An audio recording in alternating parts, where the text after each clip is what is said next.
नमस्कार मित्रांनो, good morning. Competitive exam tricks with Nagesar चॅनलवरती मी तुमचा भाऊ तुमचा अगदी मनापासून स्वागत करतो. आज आपण बघणार आहोत चालू घडामोडी पार्ट 1. तर चला मग व्हिडिओला आपण सुरुवात करूया. टान टान. खूप दिवसातून व्हिडिओ बनवताय. मला वाटते 10-12 दिवस झाले पाठीमागचा व्हिडिओ बनवून तुम्ही वाट बघत बसला असाल असं वाटलं मला. वेळ मिळाला मला, चला म्हटलं काहीतरी आपण करंटचं सेशन चालू करून देऊया. ओके मित्रांनो, जास्त मला वेळ मिळत नाही, जरा अभ्यास पण आहे. तुमचा भाऊ जरा राज्यसेवेचा मेन्सचा पण अभ्यास करतोय, जरा समजून घ्या. आणि आय होप तुम्ही मला समजून घ्याल. जसा वेळ मिळत जाईल तसा मी व्हिडिओ बनवण्याचा प्रयत्न करेन. आणि आजचा व्हिडिओ तुमच्यासाठी खूप महत्त्वाचा आहे, तुम्ही नक्की बघा. आपण करंटचे सेशन असं 5-6 अशा पार्टमध्ये आपण संपवण्याचा प्रयत्न करणार आहोत. ओके. आणि हे बघा, आता पेपर झालेला आहे आपण, आणि पेपरला जसं आता करंट विचारले राज्यसेवेला, आपण तोच फॉर्मॅट आता इकडं आपण कसा विचारल आयोग असा अंदाज घेणार आहोत, आणि त्यानुसार आपण प्रश्न घेणार आहोत. म्हणजे कसं, वन लाईनर पण घेणार आहोत, आणि मोठमोठ्या स्वरूपामध्ये आयोग कशा रीतीने प्रश्न विचारू शकतो अशा अंदाजावर मी काय प्रश्न तयार केले जे मला महत्त्वाचे वाटते ते मी आता या ठिकाणी घेण्याचा प्रयत्न करतोय. तर व्हिडिओला स्किप न करता व्हिडिओ पूर्ण बघायचा, लक्षात ठेवा, व्हिडिओ पूर्ण बघायचा. ओके. तर चला मग आपण व्हिडिओला सुरुवात करूया. तर बघा, चालू घडामोडी ओनली IMP फॅक्ट. चालू घडामोडी ओनली IMP फॅक्ट. बघा, 18वी लोकसभा निवडणूक या ठिकाणी पार पडलेली आहे, आणि 18वी लोकसभा निवडणुकीमध्ये इतर डाटा तुम्ही केला असेल, मी असं गृहीत धरतोय. आणि जे महत्त्वाचं वाटते, ज्याच्यामध्ये आयोग कन्फ्यूज करू शकतो, ते मी पॉईंट या ठिकाणी घेण्याचा प्रयत्न करतोय. बघा, 18वी लोकसभा एकूण 7 टप्प्यामध्ये झाली. एकूण टप्पे किती? 7 टप्प्यामध्ये झाली. महाराष्ट्रामध्ये किती टप्प्यामध्ये निवडणूक पार पडली? 5 टप्प्यामध्ये पार पडली. ओके. लोकसंख्येबाबत लोकसभेसोबतच विधानसभा निवडणुका पार पडल्या. कोणकोणत्या राज्याच्या? बघा, अरुणाचल प्रदेश, आंध्र प्रदेश, सिक्कीम आणि ओडिसा. म्हणजे लोकसभेच्या निवडणुका होत्या, त्याचबरोबर ह्या राज्यांच्या सुद्धा विधानसभेच्या निवडणुका होत्या, एवढं लक्षात ठेवा. ओके. ह्या निवडणुकीमध्ये काय झालं? सर्वाधिक नोटांचा वापर कुठं झाला? तर इंदोर या ठिकाणी झाला. सर्वाधिक नोटांचा वापर कुठं झाला? इंदोर या ठिकाणी झाला. IMP बघा, महिला खासदार ह्या निवडणुकीमध्ये किती निवडून आल्या? तर 74. आणि पाठीमागच्या 2019ला किती आलेल्या? 78 आल्या, लक्षात ठेवा. मी आकडे का घेतले? तर बघा, आता राज्यसेवेला तुम्हाला एक प्रश्न आठवत असेल बघा, पद्मविभूषण, पद्मभूषणचा पुरस्कार वगैरे, तिथं बघा किती 106, 107, 108. इथं कन्फ्यूज आयोगानं भरपूर केलं. म्हणजे आपण ट्रेंड लगेच पकडायचा काय, की आयोग आकड्यामध्ये आता कन्फ्यूज कंबाईनला सुद्धा करण्याचा नक्की प्रयत्न करणार. ओके. त्यामुळे जे आकडे आहेत ते या ठिकाणी मी घेतले, बाकीचं मी फापट पसार अजिबात घेत बसलो नाही. ओके. तुम्हाला समजलं असेल. तर चला रिपीट करतो. बघा, एकूण टप्पे किती लोकसभा निवडणुकीचे? तर 7 टप्पे. महाराष्ट्रामध्ये किती? तर 5 टप्पे. ओके. महाराष्ट्रामध्ये किती? 5 टप्पे. लोकसभेसोबतच कोणकोणत्या राज्याच्या निवडणुका पार पडल्या? अरुणाचल प्रदेश, आंध्र प्रदेश, सिक्कीम आणि ओडिसा. तुम्ही म्हणणार सर लक्षात राहत नाही, अजिबात टेन्शन घ्यायचं नाही. आपलं चॅनल लक्षात कसं ठेवायचं एवढ्यासाठीच आहे. बघा, अ अ आ ओ सी 3 वेळा म्हणा. A-A-O-C repeat. A-A-O-C repeat. A-A-O-C. म्हणजे ह्या 4 राज्याच्या निवडणुका पार पडल्या लोकसभेच्या, आपल्या विधानसभेच्या या लोकसभेसोबतच. ओके. A-A-O-C. आता तुमचं विसरणार नाही. बघा, महिला खासदार किती आल्या? 74. रिपीट. महिला खासदार किती आल्या? 74. 2019 मध्ये किती आल्या होत्या? 78. बघा, इथं 7चं 8 करू शकतं, इथं 74चं 75 करू शकते आयोग. नोटा इंदोरमध्ये सर्वाधिक नोटाचा वापर झाला. ओके. चला, महाराष्ट्रात सर्वाधिक नोटाचा वापर झाला? रायगडमध्ये झाला. सर्वात कमी नोटाचा वापर कुठं झाला? बीडमध्ये झाला. ओके. ओके. समजलं असेल. सर्वाधिक मतांनी कोण निवडून आले? तर शंकर लालवानी, हे भाजपचे आहेत. शंकर लालवानी हे जे आहेत ते सर्वाधिक मतांनी निवडून आले. आय थिंक 11 लाख समथिंग मताने आले आहेत ते. सर्वात कमी मतांनी कोण आले? तर रवींद्र वायकर, शिवसेनेचे आहेत. ओनली 48 मतांना आलेत, बघा ते लक्षात ठेवा. सर्वात तरुण खासदार कोण? पुष्पेंद्र सरोज. ओके. आणि सर्वात वयस्कर कोण? TR बालू. बघा, सर्वात तरुण म्हणलं की तरुण माणूस कसा असतो? फुलासारखा असतो. कसा असतो? फुलासारखा असतो. त्यामुळे पुष्प आणि सरोज ही फुलाचीच नाव आहेत, लक्षात ठेवा. आय थिंक सरोज म्हणजे कमळ असेल, पण पुष्प म्हणजे फुल, लक्षात ठेवा. तरुण माणूस कसा असतो? फुलासारखा असतो. ह्या नावावरून तुम्ही असं लक्षात ठेवू शकता. ओके. ओके. तर चला, आता बघा, सर्वोच्च न्यायालयाचा नुसतंच अमृत महोत्सव पार पडलाय. अमृत महोत्सव म्हणजे किती वर्ष? तुम्ही सांगायचं. अमृत वर्ष म्हणजे किती वर्ष? 75 वर्ष. बरं, मी सांगतो, चला, 75 वर्ष. आणि नवीन ध्वज बनवण्यात आलता सर्वोच्च न्यायालयाचा. त्याचा रंग कसा आहे? निळा. बघा, त्याच्यामध्ये खाली ब्रीदवाक्य वगैरे काय आहे ते तुम्हाला सगळ्याला माहिती असेल, पण कन्फ्यूज कुठे करू शकतं? रंग निळा आहे, लक्षात ठेवायचा. रंग कसा आहे? त्याचा निळा आहे. इथं रंग काळा, म्हणजे रंग तुमचा रंग बदलू शकतात. लाल, निळा, पिवळा, काळा काहीही करू शकतात आयोग, लक्षात ठेवायचं. Point clear. एक देश एक निवडणूक समिती कोणाच्या अध्यक्षतेखाली नेमली होती? लक्षात ठेवा, रामनाथ कोविंद. मी पाठीमागच्या वेळी बघा, पाठीमागची व्हिडिओ तुम्ही बघत असाल तर मी मला वाटतं मे पर्यंत आलो असेल. फेब्रुवारी, मार्च, एप्रिल, मेपर्यंत. त्याच्यामध्ये मी हे वन लाईनर सगळं घेतलेले आहेत, पण तरीसुद्धा मला महत्त्वाचे वाटले, तुमचं चांगलं रिव्हिजन व्हावं यासाठी मी रिपीट करतोय, त्यामुळे लक्ष देऊन बघा. चला, एक देश एक निवडणूक समिती कोणाच्या अध्यक्षतेखाली? रामनाथ कोविंद यांच्या अध्यक्षतेखाली. बघा, 3 नवीन फौजदारी कायदे लागू केले, म्हणजे भारतीय न्यायिक संहिता कायदा 2023, भारतीय नागरी संरक्षण कायदा 2023, भारतीय साक्षी अधिनियम 2023. यांची पहिली नावे काय आहेत ते तुम्हाला माहितीच आहे. म्हणजे कसं, ह्याचं नाव होतं फौजदारी कायदा, ह्याचं नाव होतं पुरावा कायदा, असं. फक्त मला यामध्ये काय वाटतं महत्त्वाचं माहिती आहे का, आयोग काय करतो माहिती आहे का, बघा तुम्ही आता क्वेश्चन पेपर मी आणला नाही, जे तुम्हाला माहिती आहे त्याच्यामध्येच तुम्हाला असा एखादा क्लू विचारला जातं की जो तुमचा कन्फ्यूज होणार. मग ह्याच्यामध्ये तुम्ही हे लक्षात ठेवणार बरं का. पण आयोग काय करणार, याची तारीख विचारणार. मग 3 नवीन फौजदारी कायदे कधी लागू झाले, तर तारीख महत्त्वाची आहे मला असं वाटते बघा. 1 जुलै 2024. रिपीट, 3 नवीन फौजदारी कायदे लागू कधी झाले, तारीख किती? 1 जुलै 2024. रिपीट, 3 नवीन फौजदारी कायदे कधी लागू झाले? 1 जुलै 2023. आता मी 3 वेळा रिपीट केले, आता करत बसत नाही. ओके. चला बघा, महत्त्वाचे बघा, 18वी लोकसभा 7 टप्पे, महाराष्ट्रात 5 टप्पे, विधानसभेच्या निवडणुका OC, महिला निवडून आल्या 74. ओके, आणि इथं तारीख 3 फौजदारी कायदे 1 जुलै 2024. ओके, महत्त्वाचे पार्ट तुम्ही रिपीट सुद्धा केलेले आहे त्या ठिकाणी, तुम्हाला समजले असतील. ओके, चला पुढचा पॉईंट आपण घेऊया. पुढचा पॉईंट बघा, कंबाईन आहे म्हटल्यानंतर कदाचित वन लाईनरला पण असे प्रश्न येऊ शकतात. बघा, नवीन लोकपाल कोण झाले, तर न्यायमूर्ती अजय खानविलकर यांची नवीन लोकपालपदी निवडणूक झालेली आहे. ओके, सॉरी, निवडणूक म्हणते, सॉरी, नेमणूक. न्यायमूर्ती कोण? अजय खानविलकर यांची नेमणूक झालेली आहे नवीन लोकपाल या पदावरती. ओके. 51वे सरन्यायाधीश कोण? म्हणजे न्यायमूर्ती संजीव खन्ना यांची 51 सरन्यायाधीशपदी नेमणूक झालेली आहे. त्यांना शपथ कोणी दिली? द्रौपदी मुर्मू यांनी दिली. राष्ट्रपती द्रौपदी मुर्मू यांनी त्यांना शपथ दिलेली आहे. न्यायमूर्ती धनंजय चंद्रचूड यांची जागा त्यांनी घेतली. बघा इथं कसं केलं, बघा इथं खानविलकर आणि खन्ना म्हणजे याचा अर्थ असा समजून घ्या, ज्यावेळेस तुम्हाला सरन्यायाधीश विचारले जातील त्यावेळेस ऑप्शनमध्ये खानविलकर ऑप्शन असणार का, तर कन्फ्युजनला किती मस्त आहे. बघा, इथं खानविलकर आहे आणि इथं खन्ना आहे. मग आयोग असे शब्द जिथं कन्फ्युजनचं आहे तेच ऑप्शनमध्ये मोस्टली टाकतं, त्यामुळं हे तुमच्या लक्षात आलं असेल. ओके. रिपीट करतो, नवीन लोकपाल कोण? न्यायमूर्ती अजय खानविलकर. 51वे सरन्यायाधीश कोण? न्यायमूर्ती संजीव खन्ना. ओके, समजलं असेल तुम्हाला. चला, भारताचे 15वे नियंत्रक व महालेखा परीक्षक म्हणजे त्यांना आपण कॅग म्हणतो, कोण झालं? के संजय मूर्ती यांनी जागा कोणाची घेतली? गिरीशचंद्र मुर्मू किती होते? तर 14वे होते, लक्षात ठेवायचं. भारताचे 15वे नियंत्रक महालेखा परीक्षक कोण? रिपीट, के संजय मूर्ती. ओके. मग आता काय रिपीट करण्यात ह्यात काय म्हणजे एवढं हे अवघड नाही, ते समजलं. ओके, चला, महत्त्वाचे वन लाईनर आहेत बघा. मध्य प्रदेशात महिलांना सरकारी नोकऱ्यात 35% आरक्षण, हे असले विचार तर लक्षात ठेवायचं, कळलं का? असले प्रश्न मोस्टली येतात. मध्य प्रदेशात महिलांना सरकारी नोकऱ्यात आरक्षण देण्यात आलेलं आहे. किती टक्के? 35%. ओके, रिपीट, प्रश्न कसा येऊ शकतो? कोणत्या राज्यात महिलांना सरकारी नोकऱ्यामध्ये 35% आरक्षण देण्यात आले? मध्य प्रदेश. मग तो ऑप्शनमध्ये असणार 100% उत्तर प्रदेश, कारण उत्तर प्रदेश मध्य प्रदेश सिमिलर वाटते, त्यामुळे इथं कन्फ्यूज जास्त होतं, आणि जिथं कन्फ्यूज जास्त होतं आयोग ते ऑप्शन टाकतं, लक्षात ठेवायचं. Point clear? ओके, म्हणजे फॉर एक्झाम्पल तुम्हाला काय समजलं नाही, बघा तुम्ही राज्यसेवेचा पेपर बघा, लॉर्ड मिंटो आहे, तर लॉर्ड इथं कुठला होता? लॉर्ड मिंटो सोबत मोर्ले होता. तिकडं बघा, देवराय प्रथम, देवराय सेकंड. समजतंय का तुम्हाला? असले कन्फ्युजनचे ऑप्शन टाकतात आयोग, लक्षात ठेवायचं. चला, देशातील पहिले संविधान भवन कुठे स्थापन झाले हो? पुणे जिल्ह्यातील पिंपरी चिंचवड या ठिकाणी. ओके. चला, 11 सप्टेंबर 2024 देशातील पहिली पूर्णपणे पेपरलेस निवडणूक कुठे पार पडली? ही ग्रामपंचायतची होती, आय थिंक मध्य प्रदेशमध्ये पार पडली, लक्षात ठेवा. म्हणजे मध्य प्रदेशचे 2 पॉईंट आहेत, लक्षात ठेवा. महिलांना सरकारी नोकऱ्यात 35% आरक्षण आणि पहिली पूर्णपणे पेपरलेस निवडणूक मध्य प्रदेशमध्ये. Point clear? ओके. आता ही पॉईंट मला खूप महत्त्वाचा वाटला बरं. हा प्रश्न म्हणजे वाचल्या मला असं वाटलं का आपण असतो, मला वाटलं की हा असला प्रश्न येऊ शकतो यार. बघा, सर्व मतदारांना न्यायाधीश निवडण्याची परवानगी देणारा प्रथम देश. सर्व मतदारांना न्यायाधीश निवडण्याची म्हणजे हे काय तर वेगळंच आहे बघा, आणि वेगळं त्या आयोगाचा भर जास्त असतो. ओके, सर्व मतदारांना न्यायाधीश निवडण्याची परवानगी देणारा प्रथम देश कोणता? तर मेक्सिको आहे, लक्षात ठेवा. मेक्सिको. आता तो म्हणाल सर लक्षात राहणार एवढं, असं लक्षात ठेवायचं. मेक्सिको मधला काय? मी न्यायाधीश निवडणार असं काय तर करा मनातल्या मनात. ओके, मी न्यायाधीश निवडणार.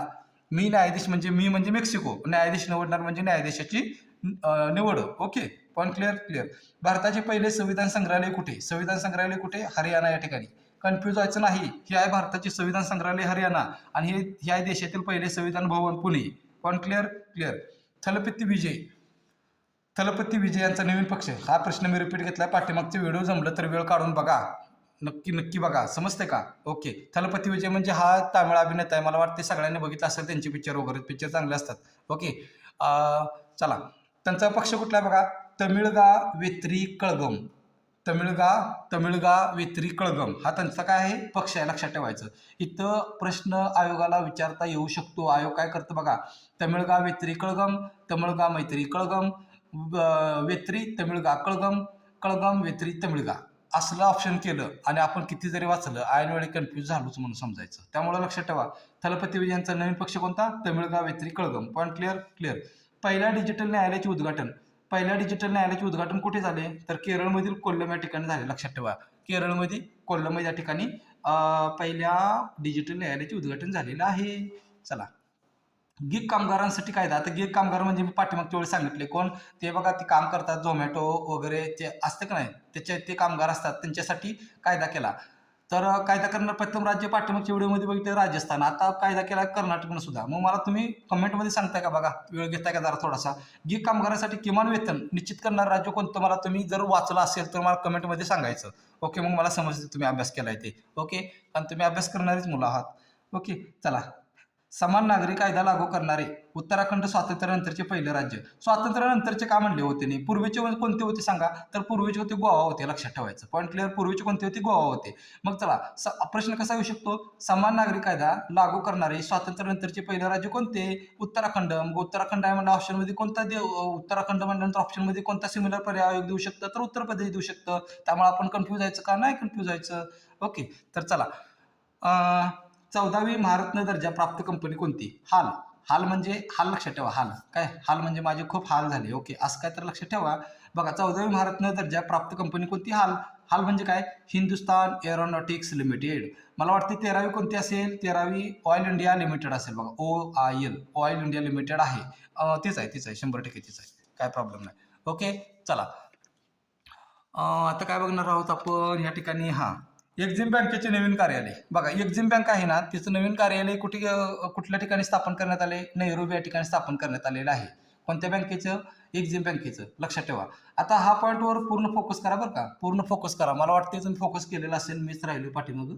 चला, 2023-24 भारताचा सर्वात मोठा व्यापार भागीदार देश कोणता. साल बघा, साल इथं सालला गोल करा असं.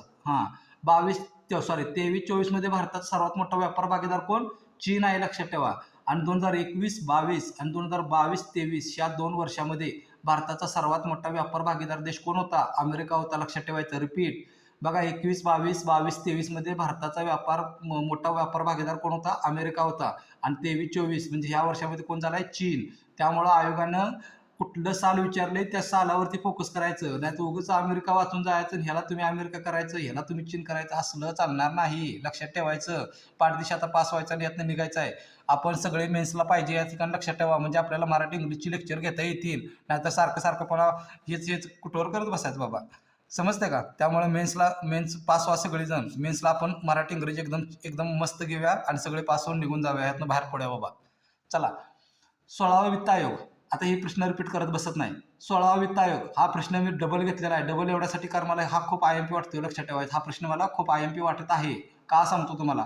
16वा वित्त आयोग अध्यक्ष कोण आहेत, डॉक्टर अरविंद पनगारिया. सचिव कोण आहेत, ऋत्विक रंजनम पांडे.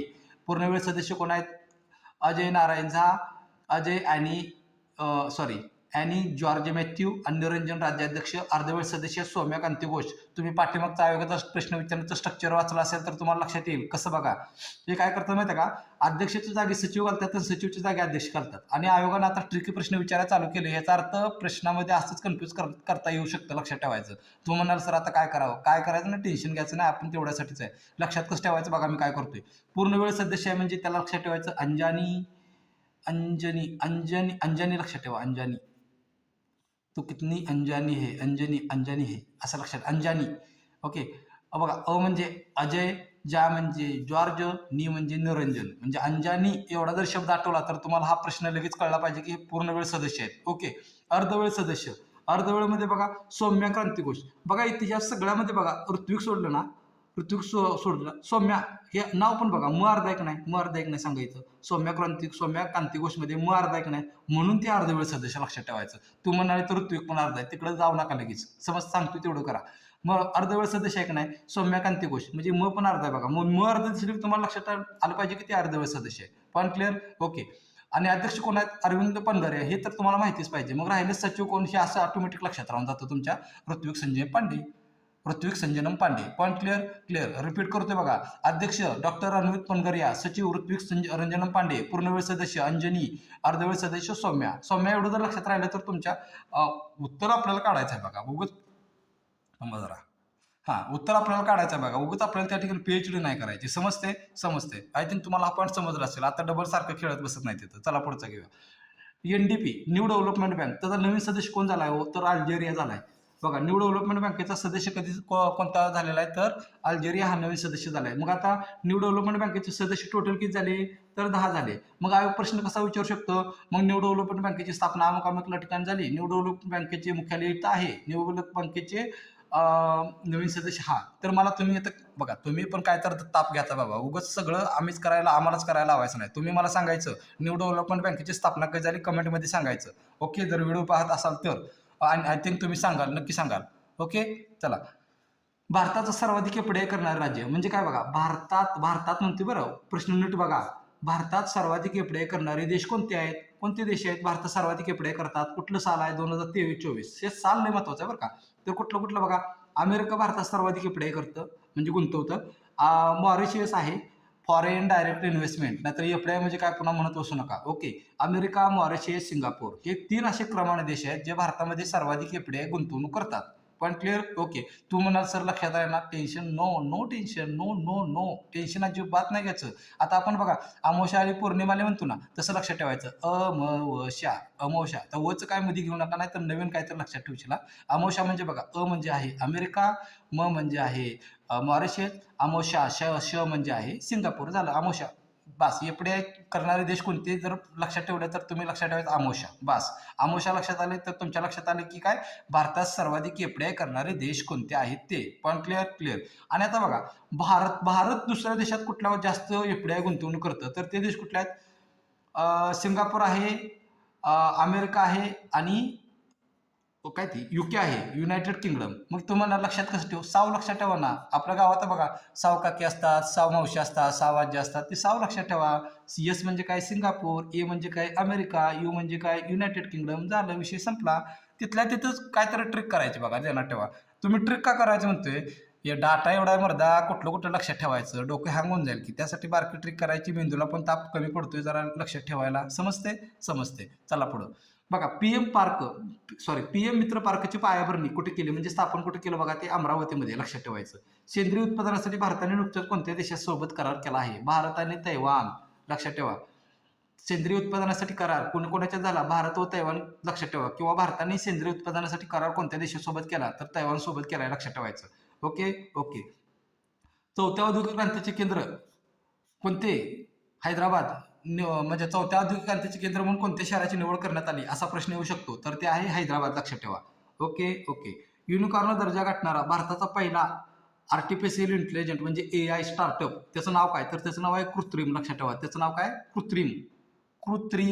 लक्षात ठेवायचं. त्याचं नाव आहे काय? नाव आहे कृत्रिम. आय थिंक पॉईंट तुमच्या समजला असेल. ओके, चला. मला आतापर्यंत असं वाटत होतं निर्देशांक बऱ्याच वेळा आपण केलं यार, माहिती केलं हे होते. ओके, पण बऱ्याच वेळा विचारले नव्हते. त्यामुळे पण ह्यावेळी राज्यसेवेला जेव्हा क्षुधा शांती नाव तोंडात आलं. क्षुधा म्हणजे भूक निर्देशांक जेव्हा विचारला त्यावेळेस मला असं वाटलं की आपण निर्देशांक करणं गरजेचं आहे. त्यामुळे महत्त्वाचे निर्देशांक मी या ठिकाणी घेतलेले आहेत. नीट लक्ष देऊन बघा. ओके, चला. जागतिक मानव विकास निर्देशांक आहे 2024चा 134. भारताचा क्रमांक किती आहे? 134. सरासरी आयुर्मान विचारलं तर लक्षात ठेवा 67.7 वर्ष भारताचं सरासरी आयुर्मान आहे.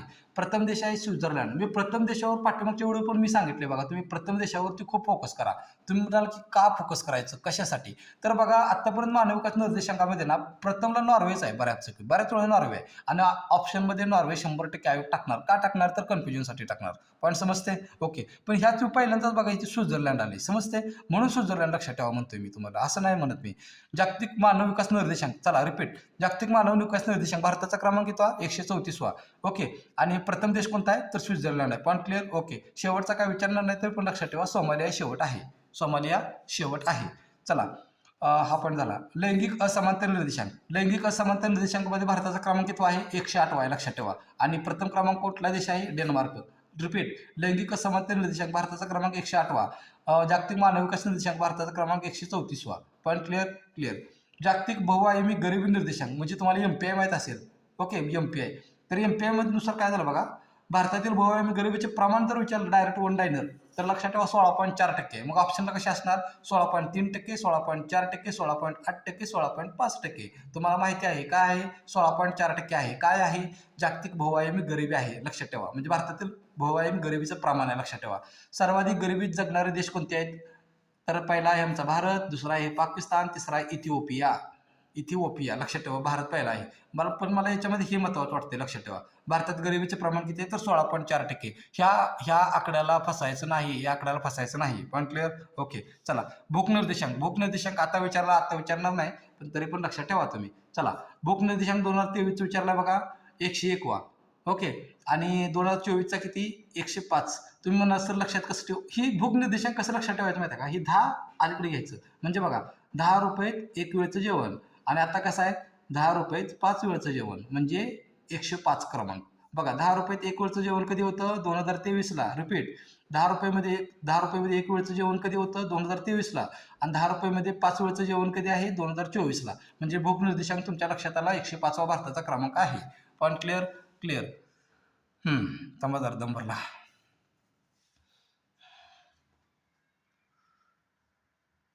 चला घेऊया लागलीच. स्वच्छ सर्वेक्षण पुरस्कार 2024, स्वच्छ सर्वेक्षण पुरस्कार 2024. ओके, त्याच्यामध्ये सर्वात स्वच्छ राज्य विचारलं तर कुठलं आहे महाराष्ट्र. मग महाराष्ट्राला कन्फ्यूज करण्यासाठी आयोग कुठले वर्ण टाकू शकतं, मध्य प्रदेश टाकू शकतं, लक्षात ठेवायचं.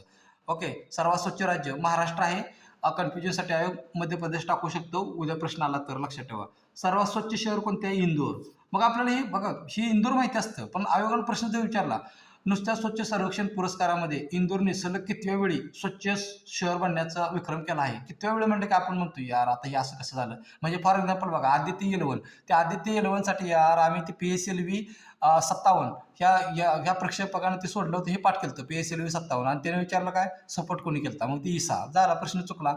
म्हणजे सांगायचं मला काय माहिती आहे का, जे फोकसमधले पॉईंट आहेत करंटचे तेच आयोग फोकस करतं, आणि त्याच्यामध्ये असे प्रश्न अँगलनं विचारतं की जे आपला म्हणजे बारीक आहे म्हणून आपण नजर चुकून सोडलेलं असतं, त्यामुळं सोडायचं नाही. बघा आता सर्वात स्वच्छ शहर कुठले इंदोर, सलग किती वेळी झाले ते 7व्या वेळी. मग आम्हाला हे इंदोरपेक्षा मला 7व्या वेळा हा पॉईंट मला लय महत्वाचा वाटतो, लक्षात ठेवा. सलग किती वेळा 7व्या वेळा, लक्षात ठेवायचं. Point clear. ओके, चला.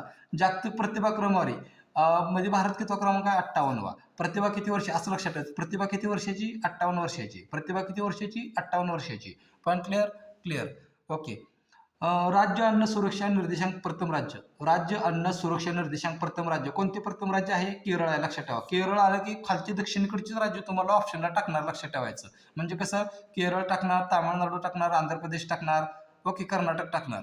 कळतंय का तुम्हाला हा प्रश्नाचा ऑप्शनसाठी. राज्य अन्न सुरक्षा निर्देशांक प्रथम राज्य कुठलं तर केरळ आहे, लक्षात ठेवायचं. Point clear. Okay. Henley passport निर्देशांक, हेनली पासपोर्ट इंडेक्स 2023. सर्वात शक्तिशाली पासपोर्ट कोणाचा आहे सिंगापूरचा. हा सुद्धा प्रश्न रिपीटेड आहे, रिपीटेड म्हणजे मी घेतलेला आहे, लक्षात ठेवा. वेळ काढून पाठीमागची व्हिडिओ बघा यार. मी अजून प्लेलिस्ट वगैरे काय केलेलं नाही, करेन नंतर पुन्हा वेळ मिळाला तर. कसं मित्रांनो माहिती आहे का तुम्हाला सांगू का, करायची माझी भरपूर इच्छा आहे. म्हणजे तू काय काय सांगावं, रोज व्हिडिओ घ्यावं, पण कसं होतंय एकतर बघा आपल्याकडे अजून पोस्ट नाही, आणि त्यात भरपूर दिवस झाले आपण सुद्धा म्हणजे अभ्यास करतोय. ओके, त्यामुळे माझी पण मानसिकता कशी असेल तुम्ही पण समजू शकता. ओके, त्यामुळे आपल्याला म्हणजे युट्यूबवर यावं, ते व्हिडिओ करावं, ते पैसे कमावं, हा उद्देश पहिली गोष्ट नाहीच. मला ते तुम्हाला शिकवायला आवडते, तुम्हाला माझं शिकवल्यावर समजते, ह्यासारखा आनंद माझ्यासाठी तर सध्या तरी दुसरा कुठला नाही बघा, लक्षात ठेवा.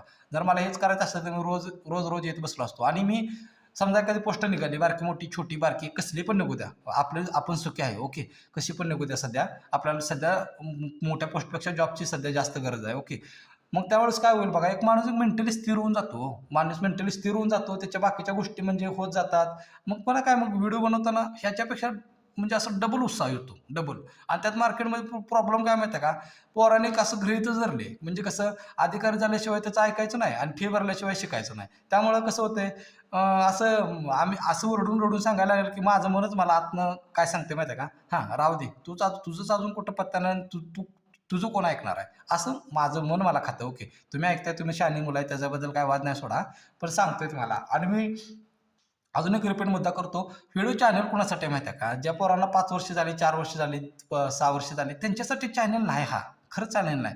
अरे ह्या चॅनल त्यासाठी आहे ज्या पोरांचं नुकतंच ग्रॅज्युएशन झाले, जे पोरं नुसते गावाखेड्यात असे MPSC तर नुसतीमध्ये आलेले आहेत, त्या पोरांना कुठेतरी अभ्यास कसा करावा, काय करावं, ह्या चॅनलमुळे माझ्या दिशा जर मिळत असेल तर बघा, आपला चॅनेल काढण्याचा हेतू साध्य झाला. बस विषय संपला. Close, close. समजतंय का? ओके. तर चला, कुठं आलतो आता? यार बोलायला लागलो की मी लईच बोलतोय बाबा. चला, हेनली पासपोर्ट इंडेक्स 2023. ओके. सर्वात शक्तिशाली पासपोर्ट कुठला आहे? सिंगापूरचा. पासपोर्ट काय म्हटलं? सिंगापूरचा पासपोर्ट सर्वात शक्तिशाली आहे. ओके. चला, हा प्रश्न मला खूप IMP वाटतोय बरं का, महत्त्वाचा वाटतोय. हां, AI. AI निर्देशांक. बघा, AI निर्देशांक जाहीर केला, त्यामध्ये भारताचा क्रमांक आहे 72. ओके. आणि AI निर्देशांकामध्ये पहिला क्रमांक आहे तो सिंगापूरचा आहे, लक्षात ठेवायचं. पण मला का वाटते कोणास ठाऊक, हे विचारणार नाही मला असं वाटते. माझं मन सांगतोय काय, म्हणजे मला वाटते, म्हणजे कसं आपण आयोगाचा शेवटी अनालिसिस करून फक्त अंदाजच बांधू शकतोय. माझा अंदाज आहे असं म्हणा. ओके. चला, AI निर्देशांक जाहीर कोणी केला माहिती आहे का? जारी कोणी केला तर IMFने केला, लक्षात ठेवा. हा पॉईंट मला लय महत्त्वाचा वाटते बघा. इथं IMF आहे ना, तिथं WHO करू शकतो, WTO आयोग करू शकतो, काही करू शकतो. ओके.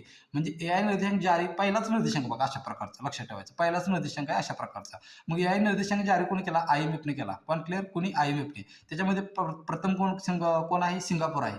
आणि द्वितीय कोण आहे? द्वितीय सॉरी. आणि भारत किती आहे? 72 आहे. Point clear? क्लिअर, समजलं असेल. जागतिक शांतता निर्देशांक, 2024, भारत कितव्या क्रमांकाला आहे? 116 क्रमांकाला आहे भारत, लक्षात ठेवा. जागतिक शांतता निर्देशांक 2024, भारत कितव्या नंबरला आहे? 116ला. आणि प्रथम क्रमांक किती आहे? आईसलँड. हे आईसलँडच असतं बघा, शांततेमध्ये मोस्टली टाइम आईसलँडच प्रथम आहे. तुम्ही म्हणाल सर लक्षात राहील, आईसलँड कसं लक्षात ठेवायचं? बघा, मला सांगा, आईस म्हणजे काय? बर्फ. बर्फ आपण म्हणतो ना, बर्फ डोक्यावर ठेवा, मग काय होतं? माणूस शांत होतो. बर्फ डोक्यावर असला की माणूस कसा होतो? शांत होतो. म्हणून शांतता निर्देशांकामध्ये आईसलँड प्रथम. म्हणून शांतता निर्देशांकामध्ये आईसलँड प्रथम, असं लक्षात ठेवायचं. समजतंय? ओके. या ठिकाणी बघा, मी जास्त घेत बसलो नाही. मला माहिती आहे, मी जास्त घेतलं की 50 मिनिटाचा व्हिडिओ होतो बाबा, बोलाय पण भरपूर लागते. म्हणून मी काय केलं बघा, ह्या एका पेजमध्ये मी असं समजा की करंटचा एक पार्ट मी संपवलाय. आणि ह्यावेळी आपण काय करणार, कंबाईनला माहिती आहे का, करंट आणि वेळ मिळाला तर बाकीचे पण विषय आपण पळवू, त्याच्याबद्दल वाद नाही आपला सोडा. पण करंट चांगलं करूया, लक्षात ठेवा. कारण जे हातचे मार्क आहेत ते आपल्याला जाऊन द्यायचे नाहीत. समजते का? हातचे मार्क आहेत ते जाऊन द्यायचे नाहीत. आता मी मॅथ, रिजनिंग, बुद्धिमत्ता पण शॉर्टकट ट्रिक्स टेक्निक होते यार, मी ते घ्यावं म्हटलं, म्हणून त्या डेमोसाठी एखादा कुठला व्हिडिओ टाकला मी, वयवारचा व्हिडिओ टाकला. काय म्हणता तुमचा रिस्पॉन्स, अरा तुम्ही ती व्हिडिओच बघितला नाही. मग शेवटी इकॉनॉमिकचा नेम आहे, मागणी तसा पुरवठा. जे तुम्हाला आवडते तेच द्यायचं, जे मला वाटतंय ते देऊन काही फायदा नाही, कारण तुम्ही बघत नाही, लक्षात ठेवा. त्यामुळे करंटचं मी ह्या ठिकाणी बनवण्याचा प्रयत्न केलेला आहे. आय थिंक व्हिडिओ तुम्हाला नक्की आवडलेला असेल. काल एका टेलिग्राम चॅनलवरती कुठल्या तरी मी एक वाक्य वाचलं, मला खूप आवडलं बघा. ते वाक्य कसं होतं माहिती आहे का? कसं होतं वाक्य, कसं होतं, रडू आलं तरी पण हसावं लागतं. वाक्य बघा किती भारी आहे. रडू आलं तरी पण हसावं लागतं. काय चाललंय म्हटलं, काय चाललंय कोणी विचारलं तरी मुद्दाम निवांत आहे, सगळं व्यवस्थित आहे असं बोलावं लागतं. कारण आयुष्य हा एक रंगमंच आहे, इथं प्रत्येकाला नाटक करावं लागतं. Wow, great great great. किती भारी वाक्य आहे, समजते का? त्यामुळे प्रत्येकाच्या अडचणी वगैरे प्रत्येकजण स्ट्रगल करा मित्रांनो, पास होऊया, जाऊया. ओके. चला, जास्त वेळ घेत नाही, या ठिकाणी आपण थांबूया. जय हिंद, जय महाराष्ट्र.